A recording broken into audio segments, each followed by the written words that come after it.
Hello and welcome back to iStorm TV. I'm me, Elvison. I'm the founder of the Vlog Academy and I'm also the creator of iStorm, the online platform for women in business who want to step up and be seen and heard. So today I brought in a lady to talk about time management.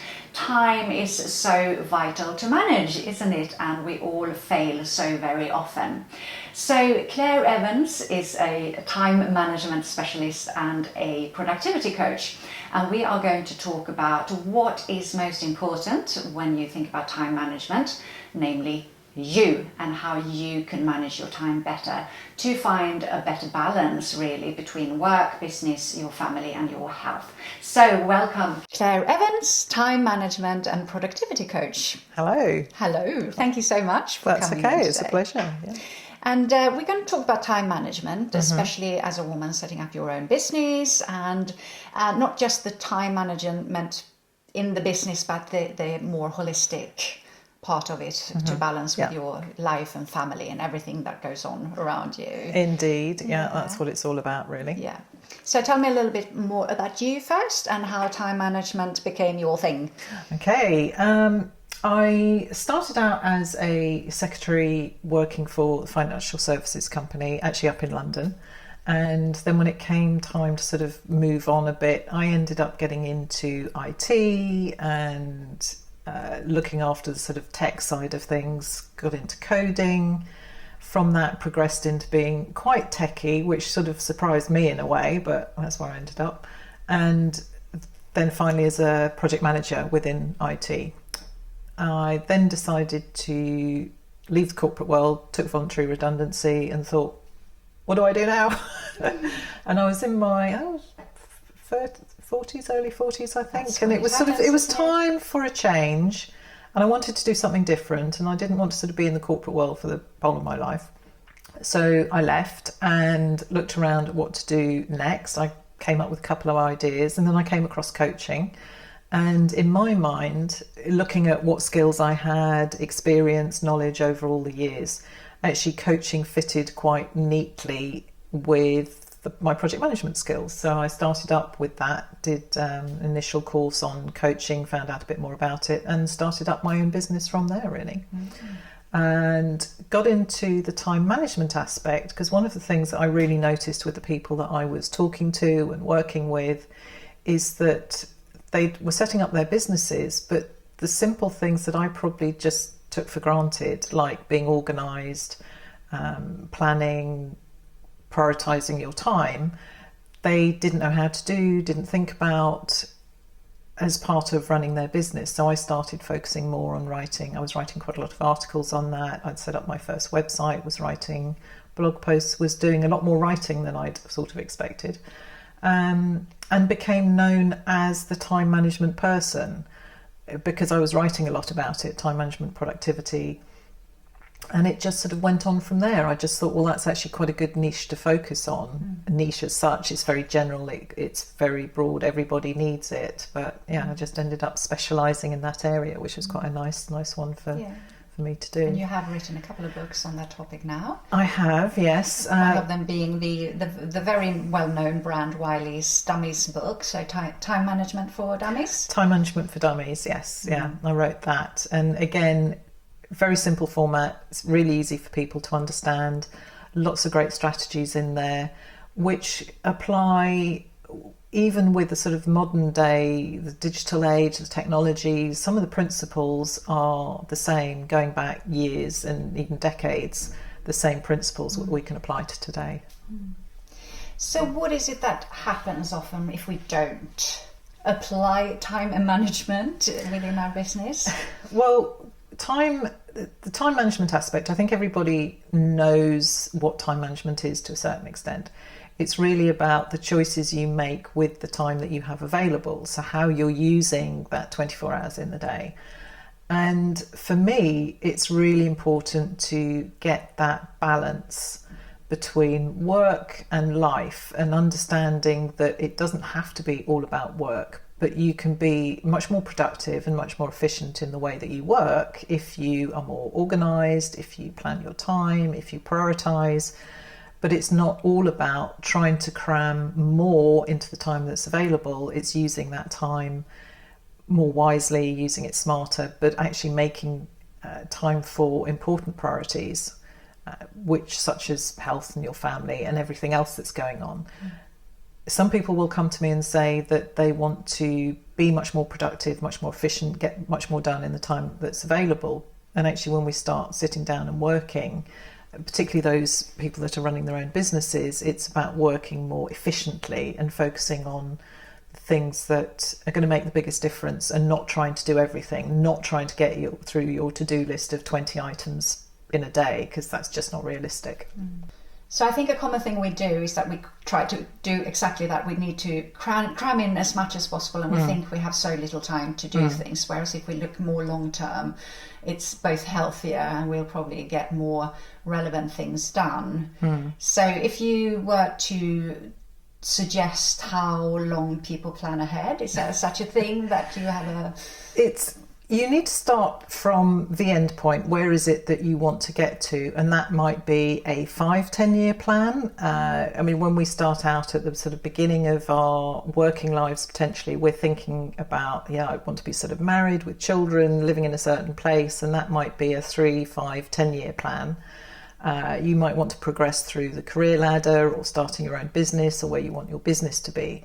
So you start with a longer term endpoint, which is where we normally start with around 3 to 5 years, because you never know what's going to come up or what's going to change, and then break that down into, so what does that mean for where do I need to be in the next 12 months? Where do I need to be in the next 6 months? What do I need to be doing in the next 3 months that's going to get me to that particular point? And then that comes down to the week, the day.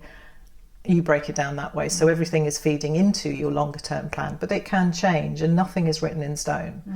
It's not that, I've said I'm going to do that, therefore I have to do it. It's about constant being flexible, adjusting, updating it as and when circumstances change, which they do.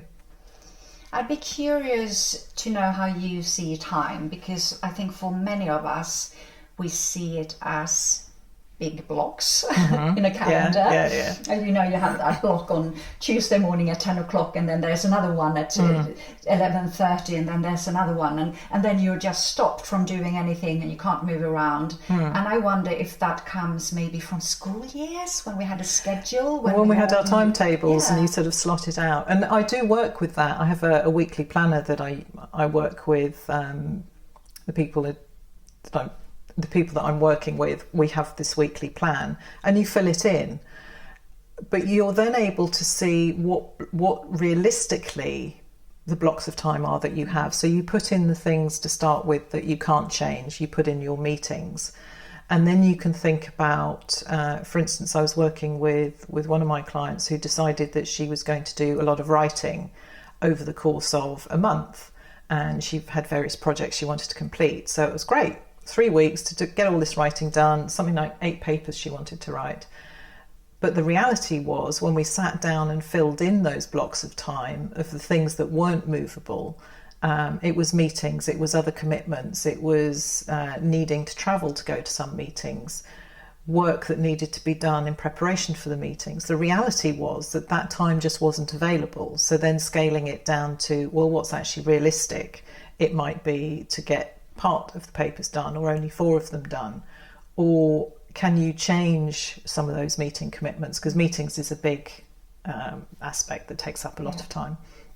So being able to structure out those blocks of time to make the best use of the time that you have. I mean, I work with blocks of time, and I will have similar blocks of time throughout the week. So when I do my admin, when I do my marketing, when I'm doing writing, finance, updating my accounts, sending out invoices, etc., I'll have the same time slot in every week. So it's there, it's in the diary, it's on the calendar. It can move if something comes up, if I get another sort of commitment request, something else happens outside of the work environment. You can move these things around, but you need to have that initial plan to know what's the reality.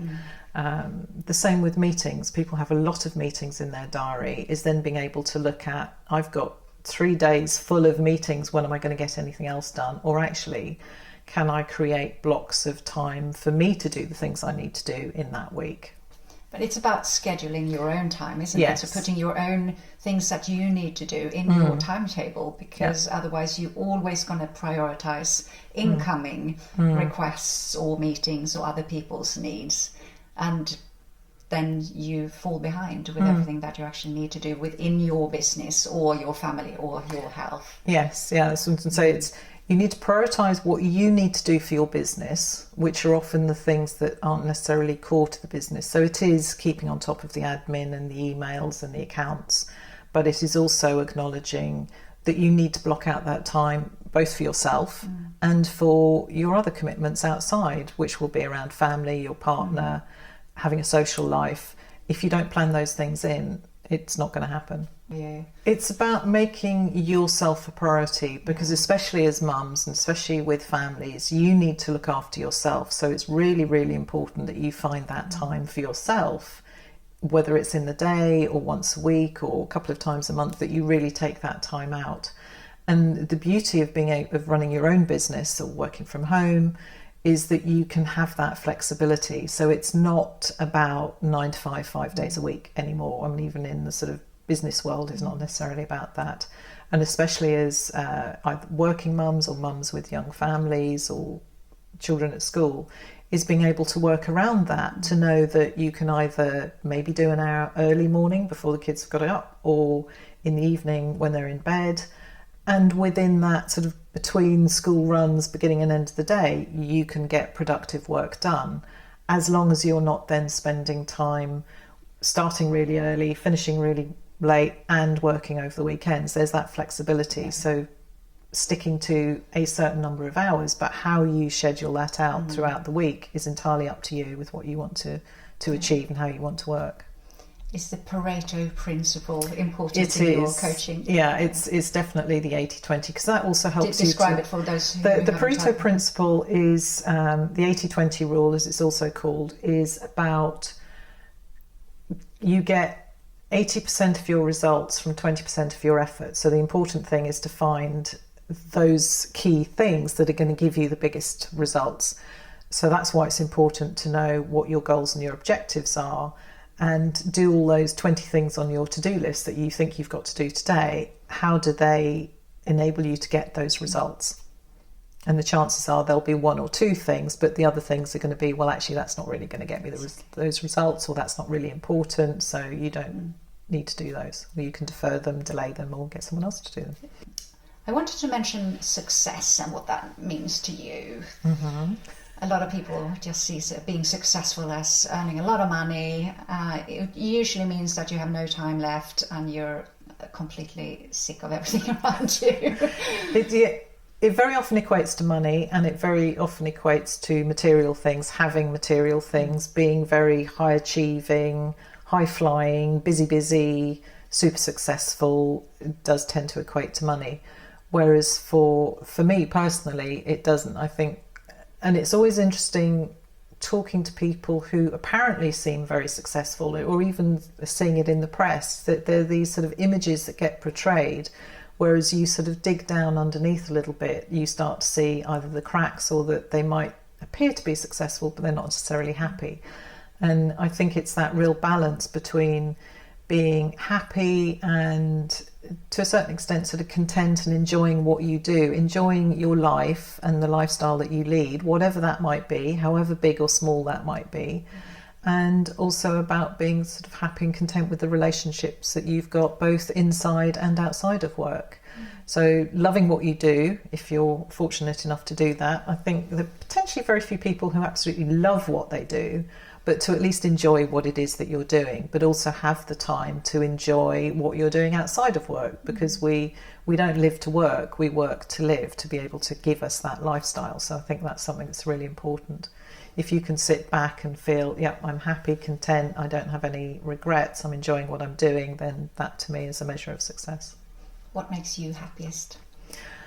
I love it when I'm working with my clients and they're either having those little light bulb moments, or they're getting that those little sort of switches in changes in patterns of behaviour, or sometimes it's really, really simple things that they'll just sort of say, oh, that made such a difference. Just that one little change, or that getting a different perspective on something, or particularly for the women that I work with, the ability that they are important and they can make themselves a priority.